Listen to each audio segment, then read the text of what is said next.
Two carry out the specific task. સામાન્ય રીતે application સોફ્ટવેરને બે ભાગમાં વહેંચવામાં આવે છે: એપ્લિકેશન જનરલ સોફ્ટવેર અને એપ્લિકેશન સ્પેસિફિક સોફ્ટવેર. જ્યારે સિસ્ટમ સોફ્ટવેર એટલે કે એવા programs that support the education and development of other programs. System સોફ્ટવેરને પણ અહીંયા બે પ્રકારમાં વહેંચવામાં આવે છે: system management software and system development software. અહીંયા આપણે એપ્લિકેશન સોફ્ટવેરના પ્રકાર તથા સિસ્ટમ સોફ્ટવેરના પ્રકારને વધુ ડિટેલમાં આગળ જોઈશું. જનરલ પર્પઝ એપ્લિકેશન સોફ્ટવેર કે જે એપ્લિકેશન સોફ્ટવેરનો ભાગ છે કે જેને આપણે programs that perform common information processing jobs for end users તરીકે ઓળખીએ છીએ. આપણે જનરલ પર્પઝ એપ્લિકેશન સોફ્ટવેર આપણા ડે ટુ ડે લાઈફમાં રૂટીન વર્ક કેરી આઉટ કરવા માટે કરીએ છીએ, જેવા કે word processing, spreadsheet, PowerPoint, access, outlook etcetera. આ પ્રકારના જનરલ પર્પઝ એપ્લિકેશન સોફ્ટવેરને પ્રોડક્ટિવિટી સોફ્ટવેર તરીકે પણ ઓળખવામાં આવે છે. અને આ પ્રકારના પ્રોડક્ટિવિટી સોફ્ટવેર કે પેકેજીસને આપણે ઓફિસ સ્યુટ તરીકે જાણીએ છીએ. Office suite is nothing but a set of combination of various programs like word processing, electronic spreadsheet, presentation graphics, personal information manager, groupware and many more. આપણે જાણીએ છીએ તે પ્રમાણે વર્ડ પ્રોસેસિંગમાં આપણે નવું ડોક્યુમેન્ટ ક્રિએટ કરી શકીએ છીએ, ડોક્યુમેન્ટમાં એડિશન કરી શકીએ છીએ, ડોક્યુમેન્ટને કોપી કરી શકીએ છીએ, ડોક્યુમેન્ટમાંથી કન્ટેન્ટ પેસ્ટ કરી શકીએ છીએ, ડોક્યુમેન્ટને રિવાઇઝ કરી શકીએ છીએ અને ડોક્યુમેન્ટનું પ્રિન્ટિંગ કરી શકીએ છીએ, જેવા કે memos, reports, correspondence, minutes of the meeting etcetera. Electronic spreadsheet which consists of worksheet of rows and columns which is used for making calculations and preparing the charts in various forms. Presentation graphics which convert numeric data into graphics displays and helps in preparing multimedia presentations including graphics, photos, animations and video clips. તો આ હતા office સ્યુટના સામાન્ય functions. વધુમાં આગળ જોતા database management which is used for keeping the track of a large number of related facts, which helps in generating the query the data for specific information and which helps to retrieve the information in a variety of ways. The basic functions of such database is to store, to update, to manipulate, to retrieve and to print the data in many forms. And we can also generate the reports on data in a variety of ways with the help of such kind of database management programs. અલગ અલગ કંપનીના general application softwares available છે, જેને આપણે અલગ અલગ નામથી જાણીએ છીએ. દાખલા તરીકે માઇક્રોસોફ્ટ ઓફિસ સ્યુટ કે જેને આપણે માઇક્રોસોફ્ટ ઓફિસ તરીકે ઓળખીએ છીએ, કે જેમાં અલગ અલગ પ્રોગ્રામ્સ છે. સામાન્ય રીતે આપણે પ્રોગ્રામ વિશે જાણીએ છીએ તે પ્રમાણે word processor, spreadsheet, presentation graphics, database manager, personal information manager. આ અલગ અલગ પ્રોગ્રામ એક ઓફિસ સ્યુટમાં સામાન્ય રીતે હોય છે. અલગ અલગ કંપનીના ઓફિસ સ્યુટ હોય છે, જેમ કે Microsoft Office suite, Lotus Smart Suite, Corel WordPerfect Office, Sun star office.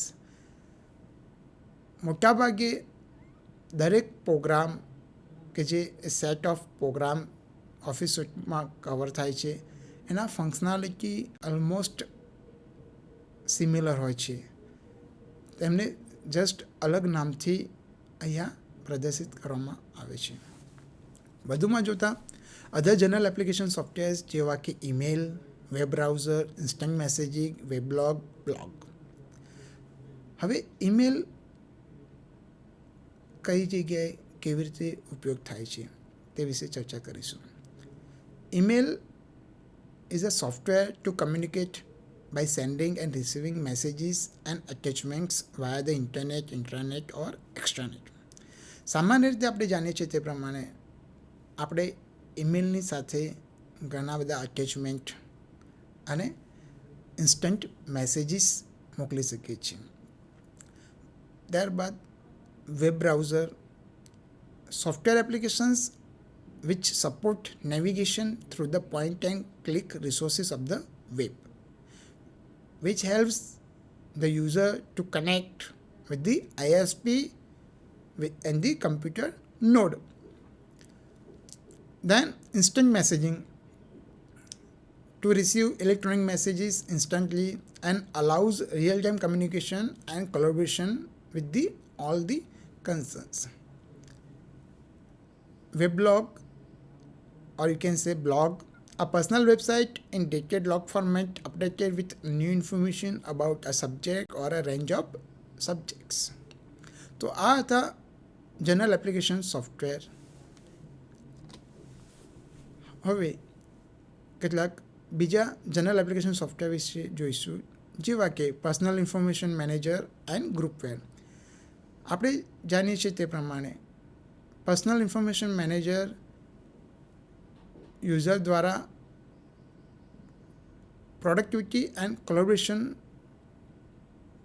પર્પઝથી use કરવામાં આવે છે, કે જેના થકી તે તેમના ક્લાયન્ટ્સ, વેન્ડર્સ અને અધર કન્સર્ન પીપલ સાથે કનેક્ટેડ રહેવામાં મદદરૂપ થાય છે. પર્સનલ ઇન્ફોર્મેશન મેનેજર સોફ્ટવેર જેવા કે lotus organiser and Microsoft Outlook, કે જે આપ યુઝરને મેલ મર્જ કે માસ મેલિંગના ઓપ્શન્સ પ્રોવાઈડ કરે છે, કે જેના થકી યુઝર તેમના વેન્ડર્સ કે ક્લાયન્ટ્સને, મલ્ટિપલ ક્લાયન્ટ્સ અને મલ્ટિપલ વેન્ડર્સને એકસાથે ઈમેલ કરી શકે છે. ગ્રુપવેર, software that helps work groups collaborate on group assignments like email, discussion groups, databases, video conferencing, etc. કેટલીક જાણીતી કંપનીના ગ્રુપવેર જેવા કે Lotus Notes, Novell GroupWise, Microsoft Exchange, કે જે યુઝર્સને ડિસ્કશન ફોરમમાં કે વિડીયો કોન્ફરન્સિસ થકી અલગ અલગ ક્લાયન્ટ્સ કે વેન્ડર્સ સાથે કનેક્ટ થવામાં તેમજ મહત્ત્વની અને ઉપયોગી માહિતી શેર કરવામાં મદદ કરે છે. Application specific softwares that support specific applications of end users. For example, electronic commerce, customer relationship management, supply chain management, enterprise resource planning, and financial are the examples of various application specific softwares. Application specific softwares are those whose applications are very, very specific. It is used by the various applications are available which is used by the defense or research and development agencies and the various businesses for fulfilling their special requirements. હવે system software વિશે જોઈશું. Software that manages and supports a computer system is known as a system software. આપણે જોયું તે પ્રમાણે system સોફ્ટવેરને બે પ્રકારમાં વહેંચવામાં આવે છે, સિસ્ટમ મેનેજમેન્ટ પ્રોગ્રામ્સ અને system development programs.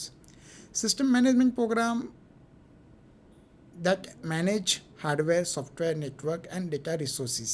For example, operating system, network management programs, database management system and systems utilities are the programs which helps in managing the system.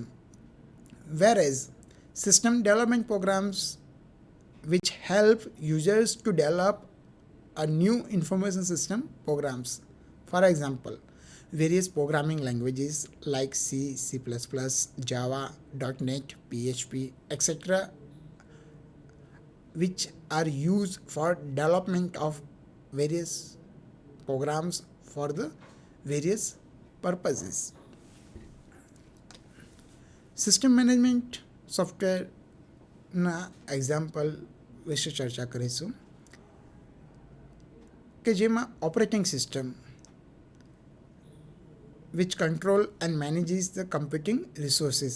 For example, Windows, Linux, Mac operating system X are having their own OS. જેમ કે Windows Microsoft operating system કે જેના features છે graphical user interface, multitasking, networking, multimedia supported et cetera. જ્યારે Unix પણ similar kind of features ધરાવે છે. Linux જેને આપણે ઓપન સોર્સ તરીકે ઓળખીએ છીએ, which is having very very low cost and powerful reliable Unix like OS. Then Mac operating X, which is of Apple operating system for the iMac, which is also again having features like graphical user interface, multitasking and multimedia supported systems.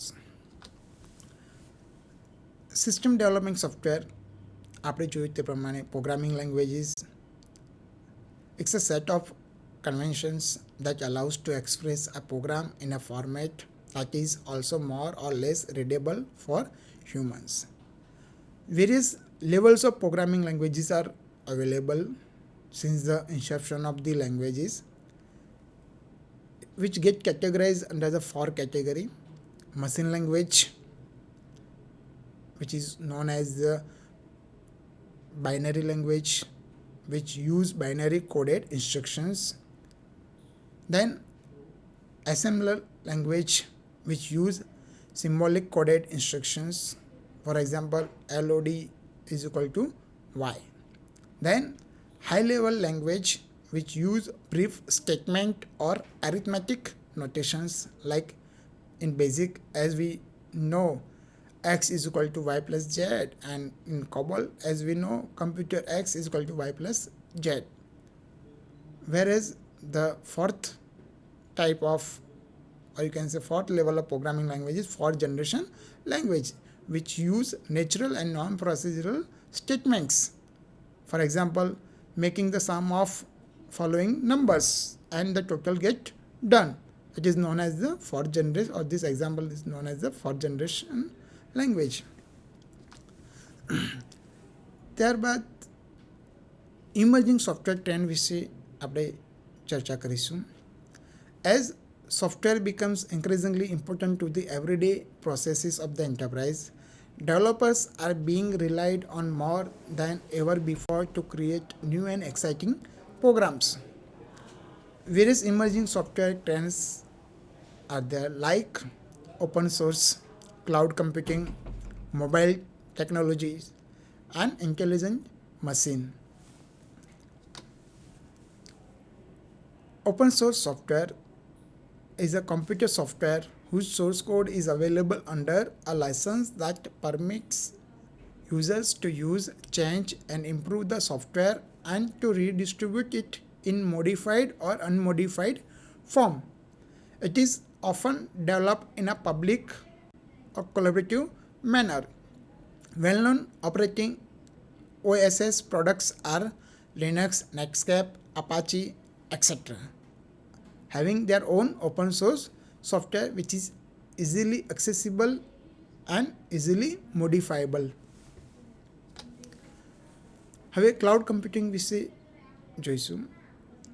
It refers to a variety of services available over the internet that deliver compute functionality on the service provider's infrastructure. It is also known as shared pool of configurable computing resources. It has on-demand network access and it is provided by the service provider.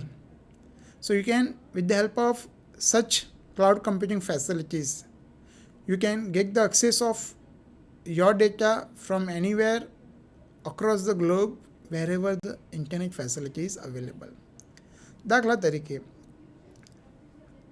Google drive કે જે ગૂગલનું product છે કે જેના થકી તમારો મહત્ત્વનો data કે જે તમારા કમ્પ્યુટર થકી તમે એને ગૂગલ ડ્રાઈવ પર શેર કરો છો, અને એકવાર ગૂગલ ડ્રાઈવ પર તમે ડેટા શેર કરો છો ત્યારે તે ડેટા ગૂગલ ડ્રાઈવના ક્લાઉડ ઉપર જાય છે કે જ્યાં તે સ્ટોર થાય છે, અને ત્યારબાદ તમે દુનિયાના કોઈ પણ ખૂણામાંથી ઇન્ટરનેટની મદદથી તે ડેટા તમે ડાઉનલોડ કરી શકો છો, એમાં અલ્ટરેશન કરી શકો છો, અને આ પ્રકારનો ડેટા કે જે આપણે ક્લાઉડમાં શેર કરીએ છીએ તે બહુ જ સિક્યોર્ડ હોય છે.